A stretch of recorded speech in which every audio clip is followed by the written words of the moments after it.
If you are a Taurus, and specifically a Taurus rising, there's a lot of energy in your house of committed relationships and love. So September 10th, which is a very packed day for transits, we have Venus entering Scorpio in the 7th. So that's going to bring a lot of passion and intensity to your relationships. It's very intense. I'm talking like we're swinging off the chandeliers, but it's also really good for getting to know your partner, getting to know them a little bit more, especially if you just started dating, because it's very investigative. So I do like this Venus placement.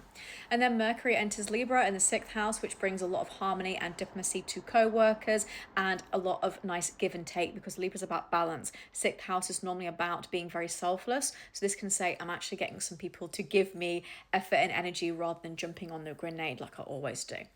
Uranus retrogrades in Gemini, so a reconsideration of the status quo when it comes to finances. If someone says, no, you can't make more than 60 grand a year, you want to tell them to off, because why are you telling me that when I know I can probably make 100? Why are we putting ourselves in a box? So this is a time to question the status quo and tradition. I always struggle to say status quo. Status quo. There we go.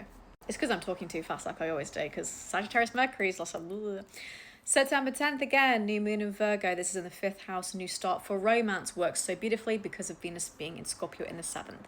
So this is really getting your shit together, saying, what's my priority, right? Is it having fun in my relationship and not working so hard? You know, is it that we spend quality time together?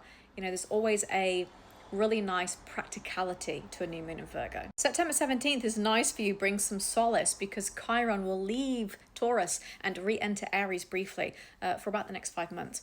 So this is going to be really good for you because you're not going to have it on top of your identity, but it will give you one final chance to address any subconscious, I would say, traumas or things that have been stopping you from really going after your potential, i.e. what I was saying about Minnie. So it's a really good time to challenge your ego. September 27th, Mars enters Leo. So this is much more fiery, much more productive, very good for getting things done around the house, for shining, and also stepping out of the box. Again, using what I was talking about with Uranus retrograding Gemini.